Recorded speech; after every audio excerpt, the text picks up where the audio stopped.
Hey, everybody, Drew Allen here, the Millennial Minister of Truth, back with you. And guess what? We're going to talk about something that hasn't been in the news at all lately, Epstein.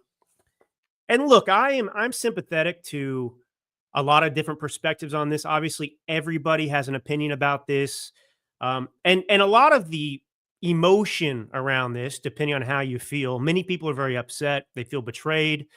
I'm not here to discredit that. I have gone through those emotions myself, but what I want to do is try to offer a perspective of what is going on based on facts, based on history, based on even going back to the last Trump administration, because a lot of people's memories are short. And I spent 3 or 4 hours last night just frustrated, trying to figure out as best I could what was going on, playing devil's advocate with the different perspectives and trying to answer a lot of the questions that you have been asking yourselves. And I believe that I can confidently give you some answers, certainly perspective. And I think it's important. Um, there are a lot of people out there that are popular that um, many of you listen to, that I've paid attention to myself as well. And I don't want to get into a bashing competition because, you know, this last most recent election was really, I think that people are forgetting right now what a big deal that was. The irony of what we're talking about here with the Epstein files is basically, conquering the deep state. And I think this is what frustrates people, conquering the deep state, or at least feeling like we conquered the deep state in the November election, right? Making sure voting, defeating them so that Trump was reelected. We did the impossible, and now people are suddenly imagining that we didn't defeat the deep state after all. That was just an illusion. That Donald Trump has caved, that Dan Bongino has caved, and so on and so forth. And I don't want to rehash everything we got into last episode. But do you ever consider, when you listen to some of these podcast hosts, et cetera, out there, do you consider their track record?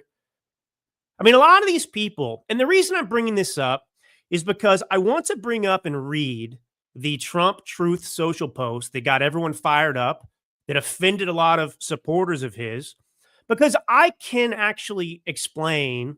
I'm not Nostradamus. I just understand because I'm not offended by the post, and I know who Trump is talking to, and it's not who you think he's talking to.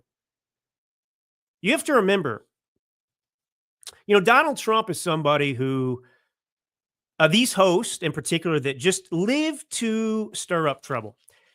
And when I'm asking you about considering the track record of these people, are these the people that told you and guaranteed you that Donald Trump was making a big mistake in Iran and that we were guaranteed to enter World War III because of his actions? That didn't happen. It was a success. These people are never happy. They never celebrate wins. They're just eager to create division at all times. And I get it. It's a shtick. Maybe they believe it themselves too, but it's a way to get views. It's a style. You're trying to appear smart. You're trying to appear enlightened, edgy. And the reality is most of these particular people are idiots.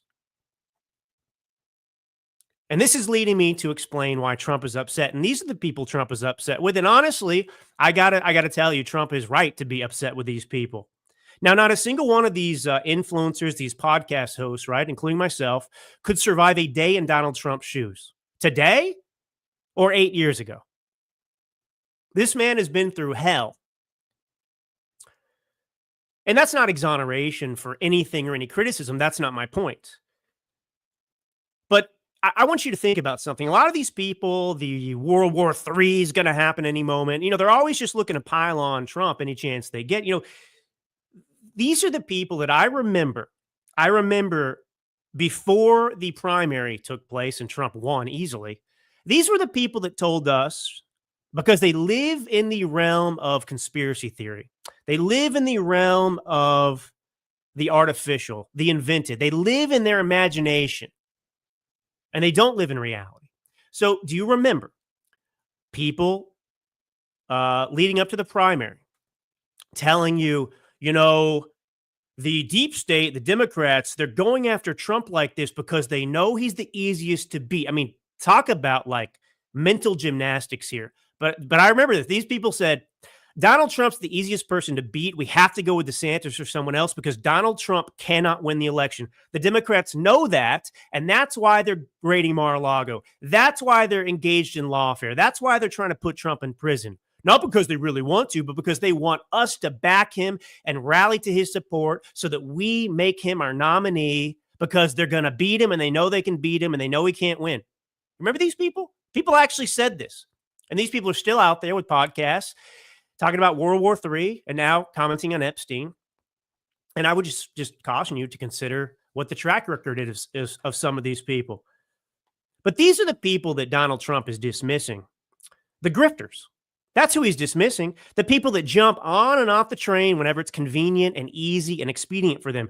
These are the people that jump ship the moment you hit rough waters. So let's just read this real quick, and then we'll get into it because I'm going to get into the history. By the way, share this on your Twitter, your X, it's called now. Share it on X. Share it with your friends because this is a definitive episode that will get into everything about Epstein, his history, where the Mossad and CIA, allegations come from that he was working for Intel. I've got it all here. All the receipts for you. All the receipts. You don't want to miss it. So let's pull it up. The Trump Post. All right. The radical left Democrats have hit pay dirt again. Just like with the fake and fully discredited Steele dossier, the lying 51 intelligence agents, the laptop from hell, which the Dems swore had come from Russia. No, it came from Hunter Biden's bathroom.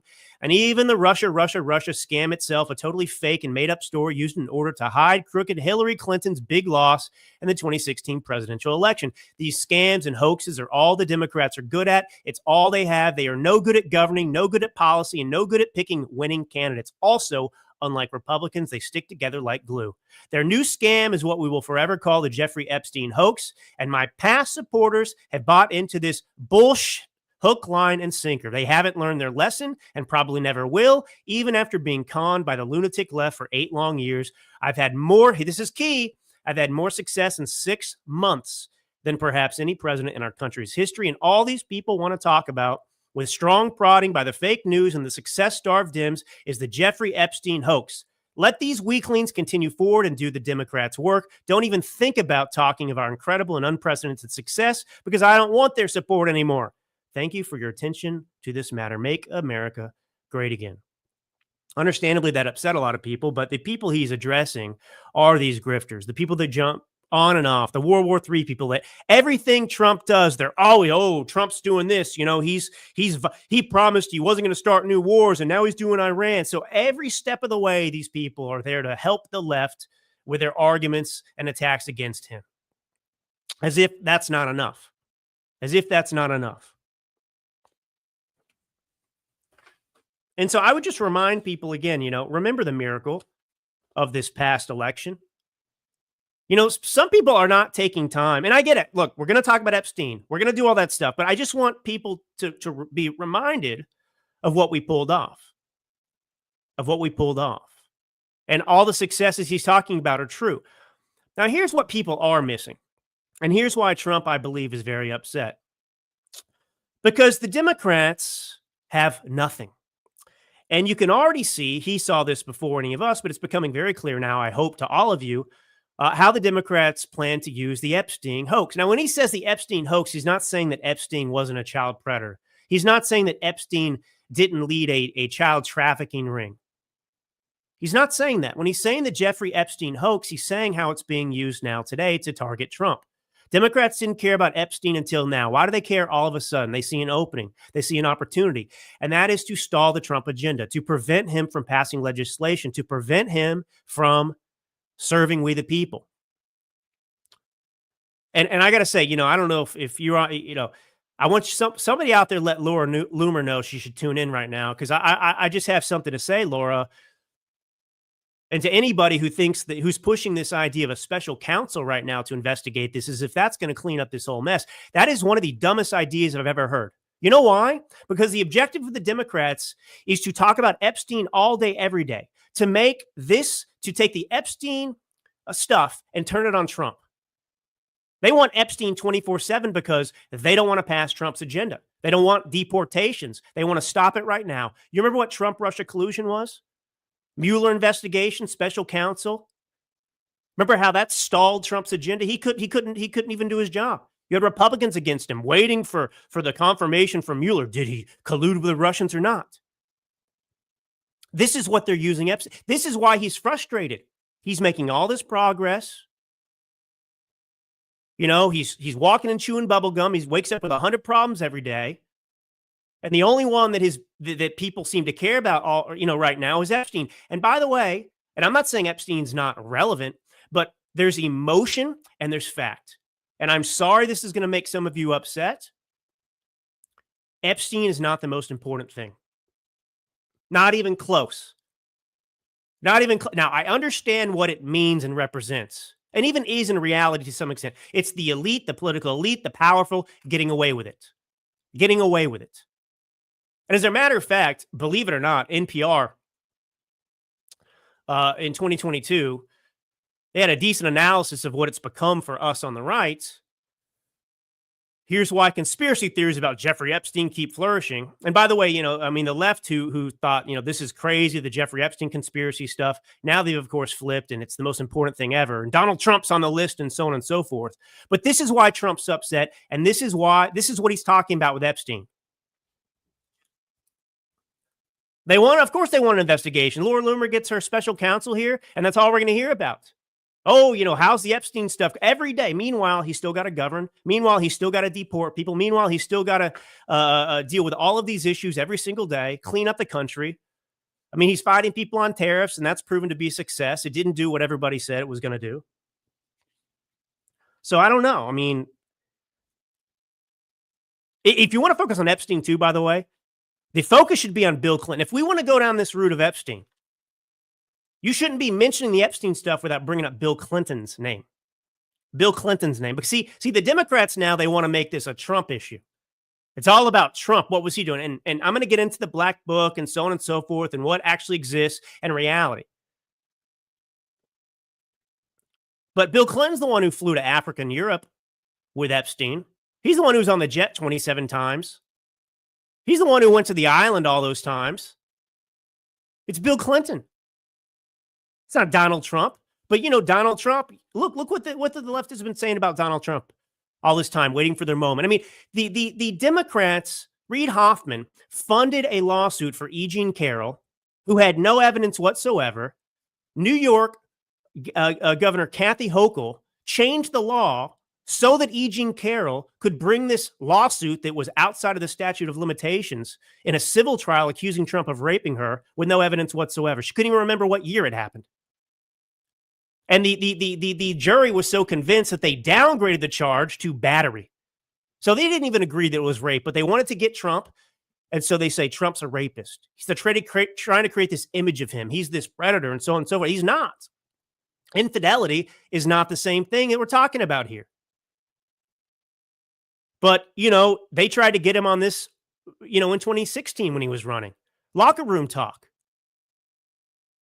The leaked Access Hollywood tape. And he dismissed it. And so now the Democrats are... Now, let me explain something. So you see, for Trump, he's been targeted and persecuted for 8 years. Now, I don't know if you remember this, but back in 2017, his labor secretary was a guy named Acosta. I'll give you more info on Acosta in a minute, but Acosta was the attorney, federal prosecutor in Miami, in Florida, that when charges were brought against Epstein, was that 2008? I'll get the dates in front of me in a minute. The one that he escaped, like with a slap on the wrist, if even that. Well, Acosta's the one who negotiated that sweetheart deal for Epstein. That's Acosta. So Acosta is in the Trump administration, and he's the labor secretary, and he resigns because the Epstein stuff comes back up under the first Trump administration. And they tried to use Epstein as a distraction then. And so Acosta went away, and the Epstein stuff sort of went away. I mean, Epstein, allegedly killed himself and so on and so forth. And we'll get into those details in a minute too. And, these Epstein files that the Democrats are now holding, they can't wait to work now, the Democrats in Congress every day. We need to vote on the Epstein files, release the Epstein files. We think we got Trump. We got the Republicans here. First off, Congress cannot compel, the DOJ or the Southern District of New York to release files on these types of cases. They actually cannot do that. So this is all just a dog and pony show. It's smoke and mirrors. It's virtue signaling. They can't do it. And what's important here is, what is it that we want? And I understand some of you are probably ticked off right now. I should probably try and find a way to bring out the comments. I'm sure some of you are like, F you, Drew, F you, whatever. Real talk. We need to have a reality check here.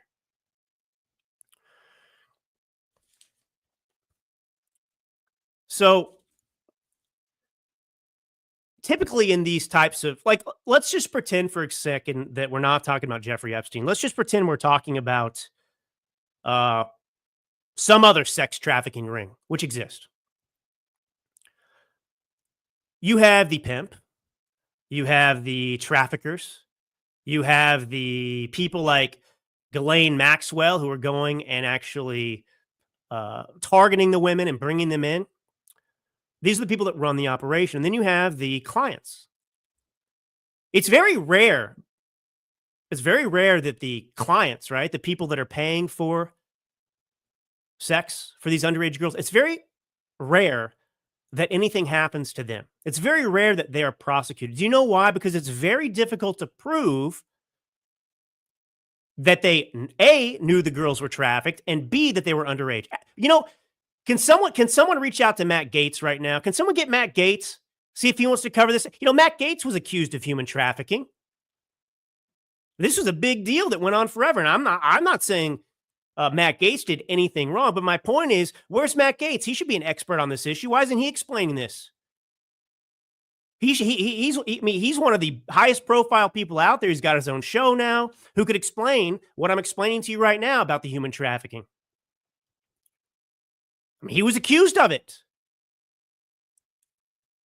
And he's out there. He's okay. Yeah, Chris is funny. He says, pretend it's the Tates. I know.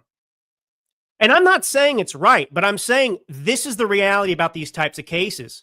Jeffrey Epstein has a higher profile, obviously, because it's Epstein and of the type of people, Prince Andrews.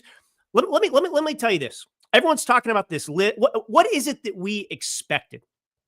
What is it we expected to happen with the Epstein quote unquote list, which doesn't exist? Now, there are names from depositions. There's names from grand juries. There are names out there that these women have dropped. Now, two of them are common knowledge. Remember Virginia Giuffre? She mentioned Prince Andrews and she mentioned Alan Dershowitz. Now, both have denied that they had sex with her. But she named Prince Andrew and she specifically named Alan Dershowitz. Now, Alan Dershowitz pushed back, said, you got it wrong. It wasn't me. And, with some legal threats, she said, well, maybe I was wrong. Maybe I was mistaken. I am not accusing Alan Dershowitz of anything, by the way.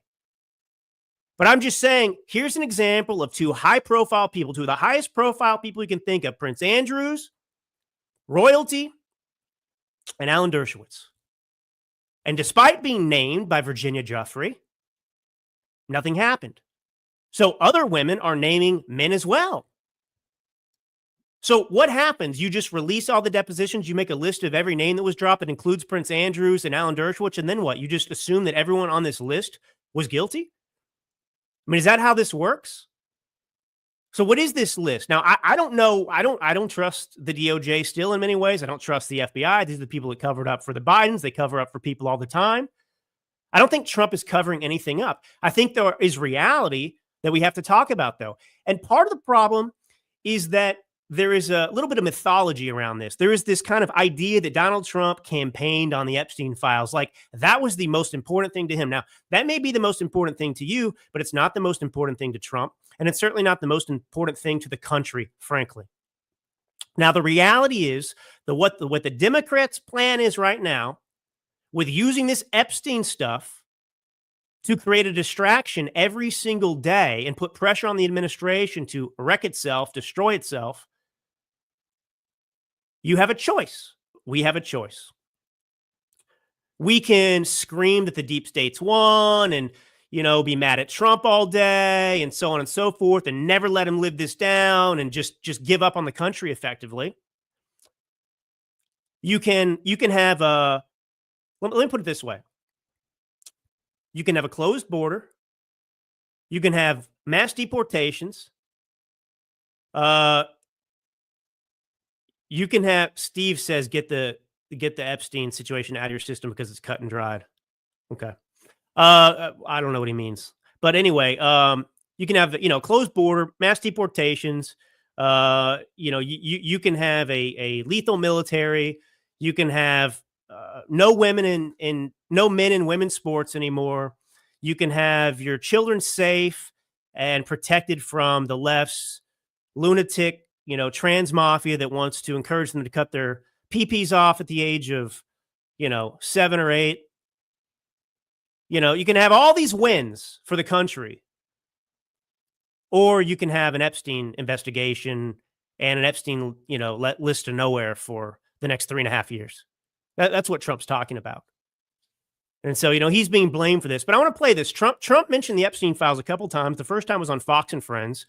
And the first time they aired it on Fox and Friends, they actually cut the clip. So it sounds like, yep, I'm going to go after the Epstein files. I want to play this, 1 minute, 9 seconds. This is the back and forth. This is Trump's answer about the Epstein files. Listen, because actually Trump's being consistent. Hey, the FBI, all those institutions. You're right. Some people think that one way to build trust is to declassify things that everyone's talking about. I know you talked earlier about, I don't want to be a conspiracy theorist. So if you were president, would you declassify, you can answer yes or no to these. Would you declassify the 9/11 files? Yeah. Would you declassify JFK files? Yeah. Would you, I did a lot of it. Would you declassify the Epstein files? Yeah, I would. All right. I guess I would. I think that less so because, you don't know it. You don't want to affect people's lives if it's phony stuff in there because there's a lot of phony stuff with that whole world. But I think I would, or at least Do you think that would restore trust?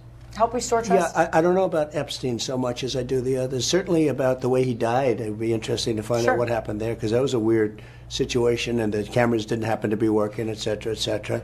But yeah, I'd go a long way toward that one. The other stuff I would definitely do the January 6th because, beyond all of them. Because what happened, how about the Unselect Committee? They had meetings, they had all Democrats. All right, so there's his full answer.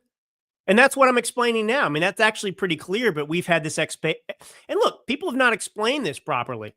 I had to think about this for 3 or 4 hours last night thinking, wait a second, how do these typically work? What could be the problems be? What could the problems be? And I'm not saying, I just think that what we wanted to happen because this represents something so important to us, it wasn't realistic in terms of delivering. Like what? We're going to get Bill Clinton and he's going to go to prison? Is that what we thought was going to happen? We're going to topple every powerful person that's an evil villain?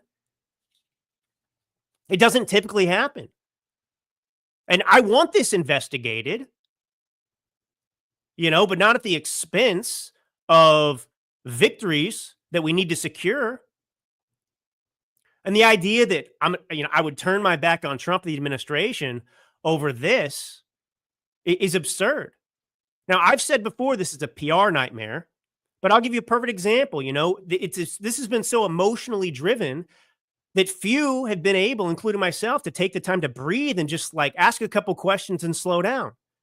Now, here's Bondi. This is a frustrating thing. This is when she says, she has the list on her desk. And I want to explain something about this because something struck me. The DOJ may be releasing the list of Jeffrey Epstein's clients. Will that really happen? It's sitting on my desk right now to review. That's been a directive by President Trump. I'm reviewing that. I'm reviewing JFK files, MLK files. That's all in the process of being reviewed because that was done at the directive of the president from all of these agencies. So have you seen anything that you said, oh my gosh? Not yet. Okay. Well, we'll check back with you. So she's asked about the list, and when she answers the question, she says, yeah, it's on my desk right now. I'm also looking at the MLK files. I'm looking at the JFK files. When you're on live TV like that, My name is Drew Thomas Allen. I've been on radio and TV before, and they get it wrong. Drew Allen Thomas, because I have 3 first names. And you just don't typically take the time on a short cut like that to, interject something that seems trivial at the moment. You just want to keep going with your messaging. And so it's totally plausible that when she's answering the question, "Oh, do you have the list on your desk?" Yeah, I've got that. I've got the list with the MLK. She's talking about the files. She's talking about the files. The idea that there was this list, like the FBI had already investigated this and they knew who the criminals were, and they were, hiding this list from the public because it was incriminating, is absurd. Why would you make that list to begin with if you were trying to cover it up? Why would you compile a list? Oh, you know what? Let's compile a list of every, how long the sex lasted, what time, let's put it next to the video. Now, I'm not saying there might be nefarious stuff going on with cover-ups. I mean, when they raided Epstein's house, his Manhattan mansion, in what, 2017, 2019, whatever. We'll look at the dates in a minute. But the most recent time before he, supposedly hanged himself, they collected hard drives. They've got this stuff. Or they had it, but they had it all these years. I mean, it was sitting there under Trump. It was sitting there for 4 years under Biden. I mean, what do you think? They just sat there and, if there was stuff that was incriminating, they were just like, I mean, what? And the idea that Trump is guilty of something, I already brought this up. I mean, use your brains here, use some rationality. The idea that they wouldn't have released something that would have incriminated Trump in the past, they've been trying to get Trump on this forever if they could. They've made insinuations all day long, all the time. But okay, let's just deal with kind of the mythological status of Epstein here. I just want to go through. I basically just want to give you everything you need to know about Epstein. All right, because I want to address the Mossad and CIA stuff because I was curious where that came from, how long that had been around. Because a lot of people are invested in this even more. They're really feverish about the Epstein stuff because they believe that, like Tucker Carlson claims, he was working for Israeli intelligence and, he was blackmailing our politicians to get favorable policy for Israel. I mean, these are the things that are out there. And I want to explain where that came from. And let me just put it this way. The likelihood that Tucker Carlson is a CIA agent because his dad ran Voice of America at the end of the Cold War. Ooh, I don't know. So the idea that Tucker Carlson could be a CIA agent as much as Epstein was working for the CIA or Mossad. That's just the reality if we're going to play this game. And maybe he was, but I like facts. I like information. I don't like just listening to some, a podcaster who's intent on this theory. I like to examine it myself. So Epstein, he joins this investment bank, Bear Stearns, in 1976, and he's only there for about 5 years. All right, so it's in the 70s, and he rises up the ranks really quickly. He goes from, some kind of a trader to a limited partner. And then he abruptly leaves, and nobody really understands why he left, if he was kind of pushed out, fired, if there was some kind of bad conduct that took place, whatever. But this is 1981. So 1981, we're in the early 80s, right? And he starts his own private wealth management firm. And he says he only manages the wealth of billionaires. You have to have more than $1 billion for him to even look at you or touch you, right? He doesn't have any employees. He doesn't have any regulatory filings. Zilch. So he operates out of New York until 1998. And that's when he moves the company to the Virgin Islands. And the name becomes the Financial Trust Company. That's when he buys Little St. James, right? That's not until 1998. So that's actually 17 years after he first started his own wealth management company. Now, the first report of possible trafficking of underage girls or girls, period, was in 1996. This is Maria Farmer, who I think was an artist employed by him. She was employed by Epstein. Well, she went to the FBI. She had noticed girls being brought into this mansion in New York City. Virginia Giuffre, for example, she's kind of the most famous victim of all this. She said she was recruited from Mar-a-Lago in 1999. Now, I want to go through this because a lot of people are ask questions, well, the Israelis had to be funding him. Where did his money come from? How could this happen? Look, I don't know what the heck he was doing until he met Les Wexner, because Les Wexner is the guy who owned Victoria's Secret. Les Wexner is the guy who owned Abercrombie and Fitch and other brands. It was a part of a retail group he founded, like LVMH, Louis Vuitton, Moet Hennessy. Bertrand is the owner of that. He's a billionaire. This guy owned, L Brands, I think it was called, or something like that.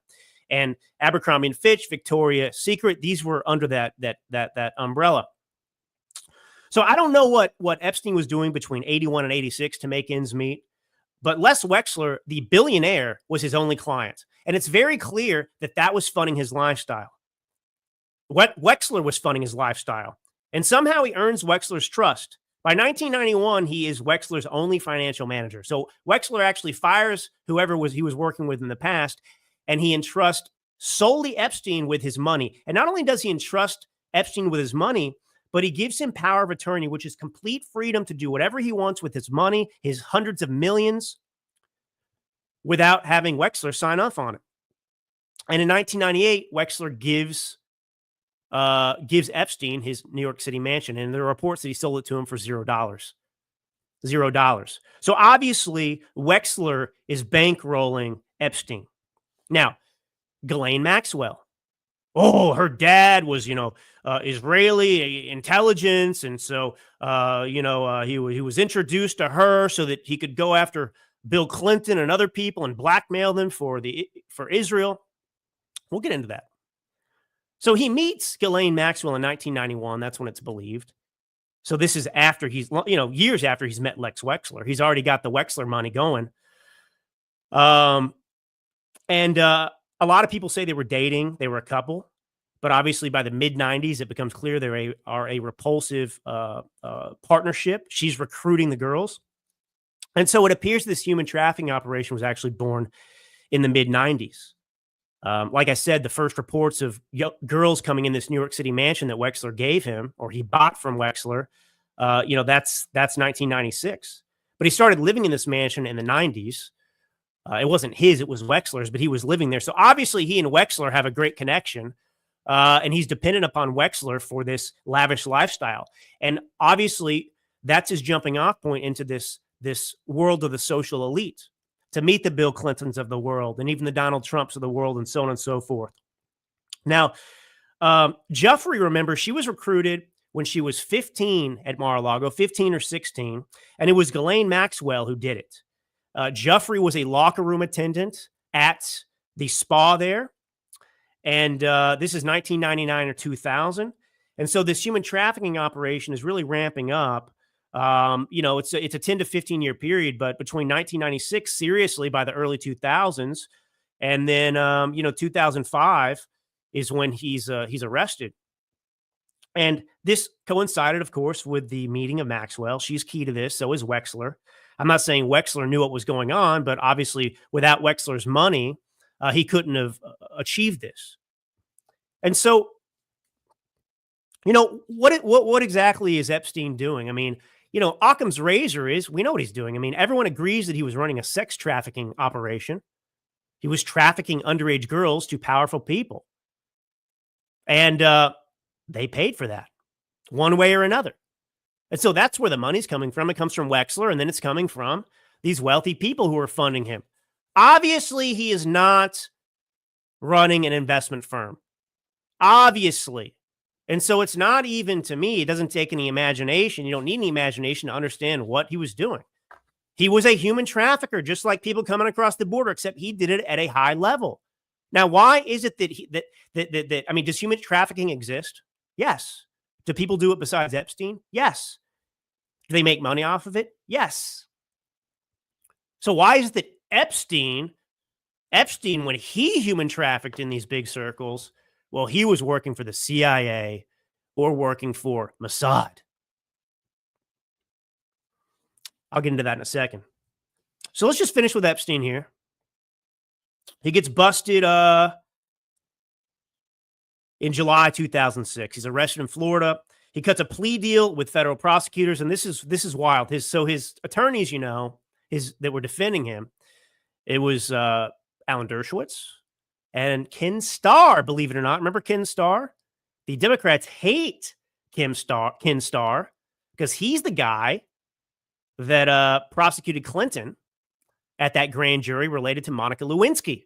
So these are big dogs that are defending the guy that has all the money in the world. I mean, think about O.J. Simpson. How do you think O.J. Simpson got off? He hired some powerful lawyers, and yeah, he played the race card. And we knew he was guilty, but he got off. Same thing here happened with Jeffrey Epstein.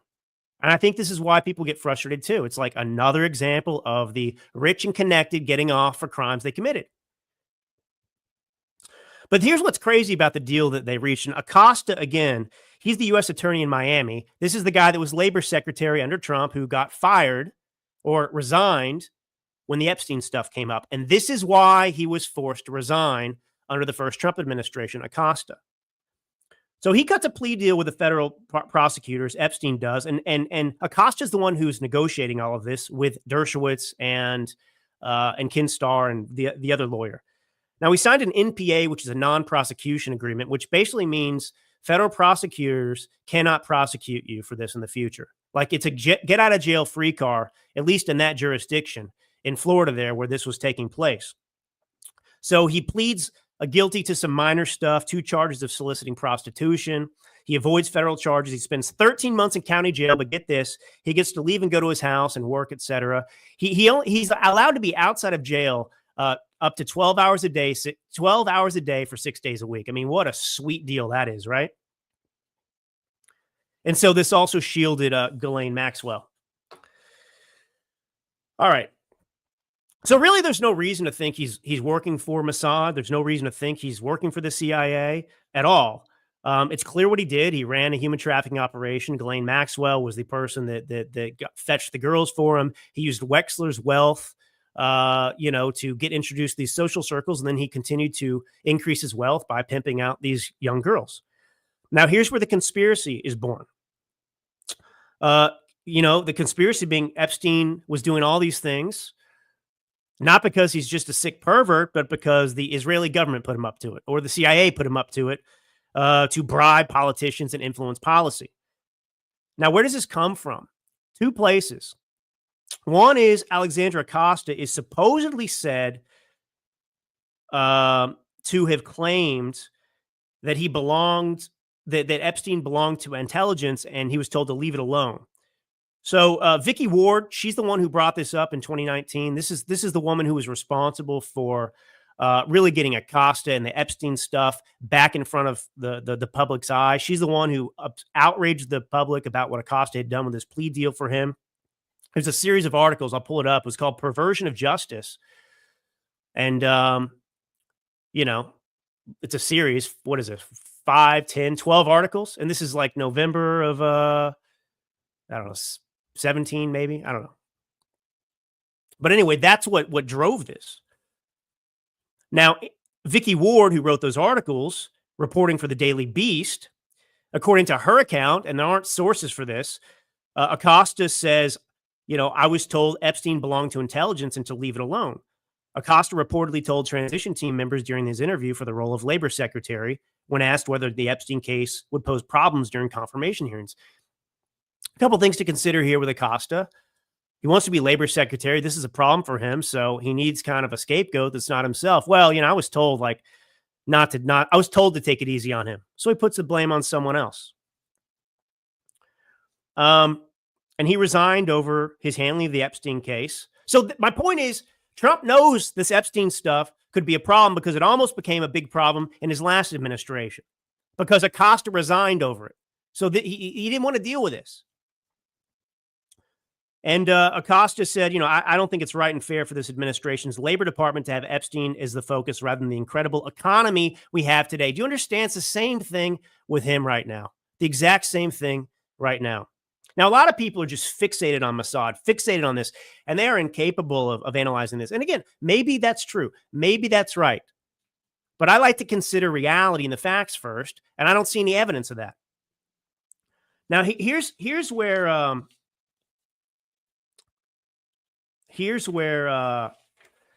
where it comes from. So the idea, the real idea that gets quoted on Joe Rogan and other places about Epstein being Mossad and recruited by Maxwell, as far as I've been able to find, it originated with a guy who has a very poor record of honesty. Ari bin Manash, who was a former Israeli military intelligence official. Now, he made this claim several times, but I've got it here somewhere called Mint Press. This is December 2019. So when it was so he's this is where he claims, I mean, all kinds of stuff. But Epstein, I saw him in Robert Maxwell's office. Robert Maxwell was a wealthy figure in the UK and in London and whatnot. He ran newspapers and so on and so forth. And it's not confirmed, but people claim that Robert Maxwell worked for Mossad, for Israeli intelligence. I mean, he was close to Israel. He was a friend of Israel, the Israelis claimed, and the prime minister and president and so on and so forth claimed about him. So there's no actually direct evidence, but that's what the belief is, that, so that's loose in itself. But this guy, Ari bin Manash, I'll give you some examples of his track record, because this is the guy that we're relying on purely for evidence that Epstein was working for Mossad. Well, bin Manash claimed that, so bin Manash goes all the way back to Reagan and Iran-Contra, but nonetheless, he claimed that then candidate Ronald Reagan's campaign made a secret deal with Iran in 1980 to delay the release of American hostages until after the election. He said he had personally witnessed George H.W. Bush meeting with Iranian officials in Paris. Now, here's the problem. Bin Manash wasn't in Paris at the time he said he was. His travel records, his own travel records, disproved his story. So he lied. False claims about his role in Israeli intelligence. At various times, bin Manash is claimed to have been a high-ranking Israeli intelligence officer. Israeli officials publicly denied he held any significant position. That's fine. We don't trust the Jews anyway, so why not believe that? Well, later in U.S. court proceedings, it was shown that he had exaggerated his role, although he did work in some official Israeli military capacity. So this guy is fast and loose with the facts, as long as it, benefits himself. So this is the guy we're supposed to believe, in terms of credibility. But I want to get to something else.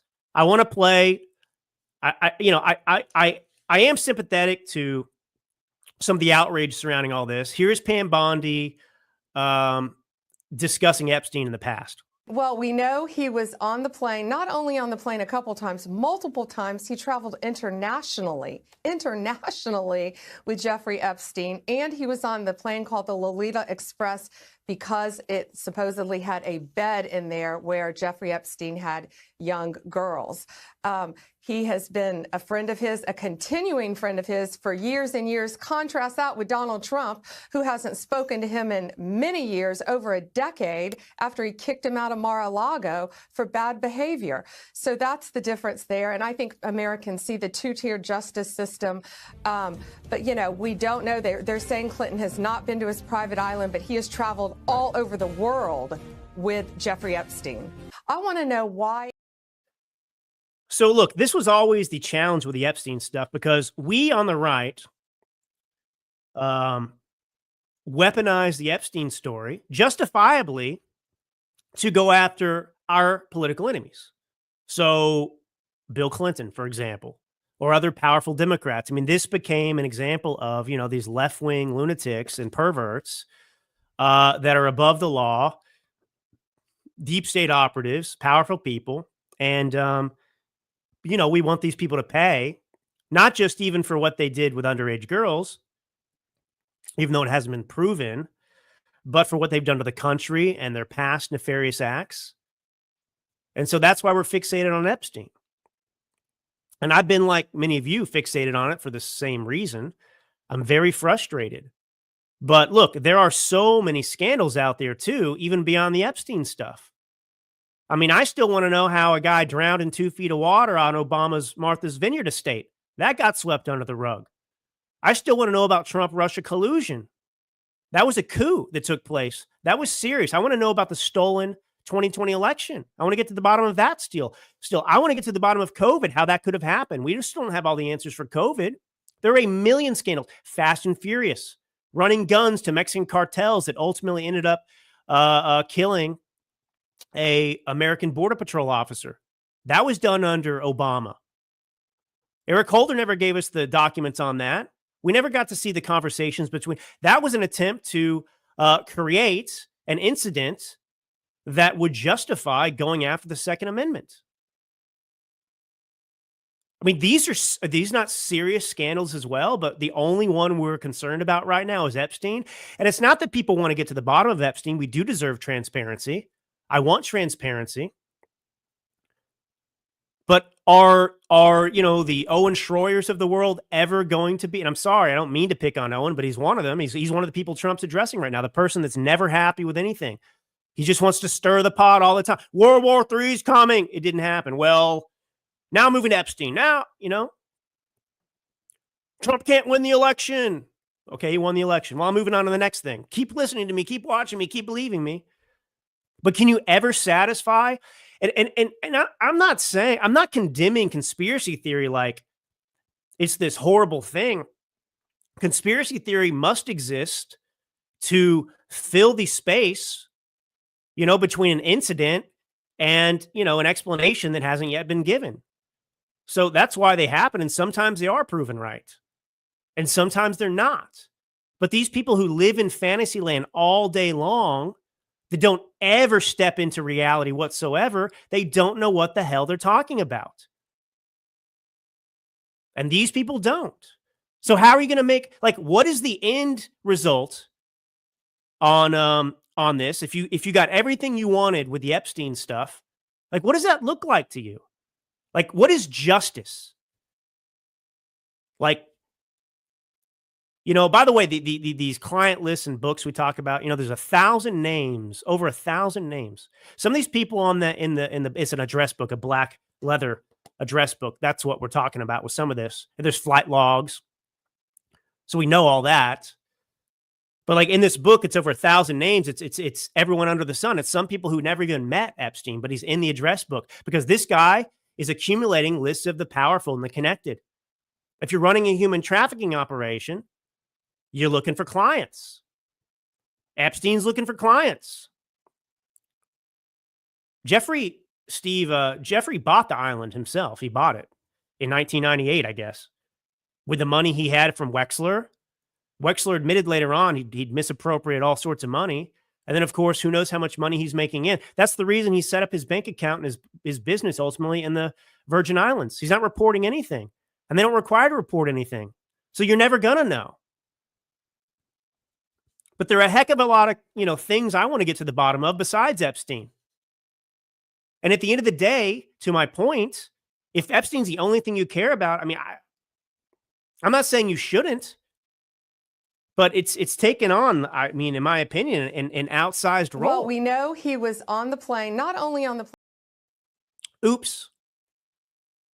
But just understand that the Democrats are trying to weaponize this to... The irony is, it's very clever what the Democrats have done because obviously they never cared about the Epstein stuff before. And now suddenly they care deeply and they want to tie up this administration in it. Listen to Joe Scarborough. I can't believe I'm going to play Joe. Sorry, it's painful. Listen to Joe Scarborough talking to Jamie Raskin about this. State congressman, you could have gotten that from 21 to 25 when Democrats controlled the DOJ. Why? It was a crisis then. It's a crisis now. Why didn't Democrats call for it from 21 to 25? So, you'd have to go back and look specifically at particular prosecutorial decisions and what was taking place in terms of the other cases. So I don't know. We could try to reconstruct that record. But the point is that Donald Trump is the one who has led the crusade to say that that Epstein, who was his very close friend, and there's all kinds of pictures of them. You see where they're going with this? Oh, I mean, well, let's just bring this back to Trump now. Trump was pictured with Epstein. He was pictured with Epstein. So what's the suggestion? Where are they going with this? See, they want this administration mired in a scandal because there is no evidence for any of this. There's no evidence that Bill Clinton did anything apart from, circumstantial stuff, which we know, we can speculate. But it's one thing. Look, I'm sorry. O.J. Simpson killed his wife, but he was found not guilty by a jury. I told you the way this works. You've got Alan Dershowitz's name out there that came out of the mouth of Virginia Giuffre. You've got Prince Andrew. Nothing happened to either of them. Steve Ladner was asking me a question about who Epstein bought the Little St. James, the island from, and he bought it from a venture capitalist guy named Arch Cummin, I think the name was. And by the way, Epstein didn't buy it under his personal name. He bought it under a shell company, like he did everything. So that's how that took place. For $10 million, $10.5 million, I think he paid for it. What a steal today. So I think this is getting, it's not that it's getting blown out of proportion. It's that the left just sees an opportunity to take this and use it and drive emotions amongst us and MAGA to do what they did with Trump-Russia collusion. And I'm not interested in letting that happen. That's the irony of all this. I mean, there are 100 issues Trump is dealing with every single day. And I played the clip for you. He didn't campaign on Epstein. But that's what we told ourselves. That was like number one for a lot of people because it represented, the deep state, bringing them down. Trump has not betrayed anybody on Epstein. He's frustrated because he's trying to save the country and he's working his butt off. And look at what he's gone through. He's been shot at. They tried to put him in prison. Look at how they've treated him with the tariff stuff. He held to his guns on the tariffs. I mean, this guy is a machine working his butt off against a media that is 100% against him, a Democrat Party that is 100% against him. And now he's got to deal with, Owen Schroyer. Or, there are other people out there too that are accusing him of covering up for the deep state. We beat the deep state by electing him. All right. So, I just don't have a ton of I mean, in the UK right now, they are lowering the voting age to 16. That's what's happening over there. And over here, we're trying to undermine the president that we voted for to beat the deep state over an Epstein list because we didn't get what we asked for. And by the way, you just have to challenge what you thought you knew. I mean, everyone's upset because the DOJ put out that memo that said he killed himself. Okay, that upset us because we thought, there's missing footage. Like, how's this possible? I mean, maybe he had help. I mean, I don't know. I mean, that's frustrating to me. But he wasn't blackmailing anybody, they said. Okay. I mean, is your world over if, he didn't work for Mossad and the CIA, that he was just a human sex trafficker? So, yeah, I mean, look, I love this. Keep your questions and stuff coming because, Roscoe just asked, who was Crooks on the phone with? Thomas Crooks, right? The guy who supposedly, he was there. He took the shot at Trump at the rally. Who was Crooks on the phone with before he tried to shoot Trump? Why isn't that coming? This is my point, folks. There is so much that we want to get to the bottom of. And I don't know what the expectation is here, that Donald Trump is going to solve every last one of these. I mean, I get it. Trump is superhuman in our minds. He's elevated to that status even as a living human being because of what he's endured. And honestly, the impossibility of him winning this election. But look what he's up against. The rhinos are still there. that we're dealing with. I mean, he just look at what he had to do to get that big, beautiful bill passed. And now rhinos are trying to pass, amnesty. I mean, he's being undermined everywhere he goes. What he's already achieved is just, I cannot fathom it. I can't comprehend it. It's so incredible to me. And the idea that people are just going to jump ship on him and throw him overboard and turn their back on him over, what he didn't run on, releasing, like this is not high on his list of priorities. And it's not going to save the country at the end of the day. You could get all the Epstein stuff and all those people in prison. And if you have an open border with 20 million people, if you got universities who are pumping out, young communists, if you got communists running rampant throughout the country, winning mayoral races everywhere, if you've got Act Blue going on where Democrats are, effectively, cheating, laundering money so they can fund their campaigns and so on and so forth. I mean, you got USAID, which he shut down. I mean, the list of accomplishments already is incredible, and everyone, in the media attacked him at every turn. 13 million people are going to die over the Medicare and Medicaid. 20 million people are going to die over removing USAID. We're going to have World War III in Iran. But, Trump, he's protecting the deep state now because, this client list that has been mentioned and that has been talked about before, it's not so anyway. It's easy to be an armchair. I have more respect for Donald Trump and his administration. And look, he could throw Pam Bondi overboard if he wanted to. Obviously, he trusts her. So, he doesn't want this to destroy his administration or harm his administration. And it doesn't need to.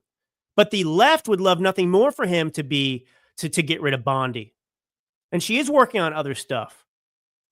So, I mean, at some point, I'm sorry, some people are like, it's blind trust. You just want blind trust in Donald Trump. I think he's earned a good amount of trust. And I played the clip of Raskin. You see what the Democrats are doing all day long with this scandal, and that's what Donald Trump's talking about. So, yeah, I don't want your support, he says, if this is how you're going to do it, All the things I've done, all the things we've been through together, all the slings and arrows I've taken, and the left is already, you can see he knows because he's been through it, is weaponizing this narrative against me. And you want to join in with them and try and hurt my administration right now and prevent me from accomplishing all these things you elected me to do over the Epstein list? Give me a break, he's saying. So anyway, that's my 2 cents on it. That's my 3 or 4 hours I went through last night diligently researching all of this and, researching the track records of all these people that keep making these claims that haven't been right about anything. Why would I listen to somebody who's never been right about anything? Trump, on the other hand, has been right about most things over and over and over again. He's been proven right. So why now? I mean, and I get it. There's some stuff out there he said that's a little bit curious that doesn't make sense, suggesting that maybe the lists have been doctored and so on and so forth. So look, we deserve an explanation about that. You have to trust to a certain extent, but it's not all going to happen tomorrow, right this moment. Everyone seems to expect he's going to fix the country and solve everything and every investigation in 2 seconds. Some of these people I listen to that are on here yelling and attacking Trump all day long, it's like, okay, well, now Donald Trump says that is suggesting that maybe these lists were doctored. Where are the prosecutions? Did these people not think about process? Did not think about how this stuff works? Did not think about what he's up against, the number of people that are involved in making this happen? Do these people not even understand that you have the Southern District of New York that holds some of these papers? They have to release them and so on and so forth. I mean, it's just like the stupidity out there is what kills me. The lack of thought towards anything. Trump. These people don't know how the 3 branches of government seem to work. They don't understand law. They don't understand, how these cases work. They don't understand precedent. None of it. It's just they talk out of their AWS is my point, and people run with that and scream, "Oh yeah. Where are the prosecutions? You think it happens? Put pressure on, make demands, hold people accountable, but for goodness sakes, don't do it without giving somebody the benefit of the doubt who's earned it." So, look, I want transparency on a lot of things. I went on COVID. I went on the Russia hoax. I went on Biden crimes. I went on Fast and Furious. And the problem for many people is that they feel like this Epstein stuff is evidence the deep state won. And that's not true. We won In the election, we beat the deep state, but it's a series of battles and we've got to keep pushing forward. And we can't throw up our hands and give up because we don't get every single thing we want right when we want it. Live in reality a little bit. Some people prefer to live in fantasy land where they're just unhappy and miserable all the time because they don't actually have to do anything. They don't actually have to fight. They just pretend, and talk. I don't know, whatever. But I just want to remind you to end with the miracle that we're living in right now. I mean, Trump's election and comeback was a victory against the deep state, and it was a substantial one, as I told you. I mean, Trump's going to be gone in 3.5 years, and we may, look, Reagan served 2 terms, and then we got Bush. The deep state came back. There's no guarantee about the future. And maybe that's why people are so frustrated. They think that this is the only opportunity we get to solve everything in 4 years. But the problem for a lot of people is they have their perspective on the world is it's like 1 day or 1 year or 5 years. I think the way Trump looks at a lot of this stuff is a 100-year plan with the tariffs and everything else. He's looking long-term when he talks about, acquiring, more land, Greenland, for example. I mean, he's looking towards the future. But we're sitting here looking at the past even with some of the Epstein stuff. And again, I'm just begging you for your own sanity and mental health. Appreciate this moment when you can. Celebrate the victories. Because, you're not guaranteed anything in the future. We could, who's going to, I don't know what's going to happen in 3.5 years. I don't know what's going to happen in the midterms. But some people want to manifest we're going to lose the midterms now. Well, so Roscoe, I don't agree with you. If our government being run by blackmail, wouldn't you want to know? That's the issue with the Epstein list. And I'm telling you, they're telling you there's not evidence that happened.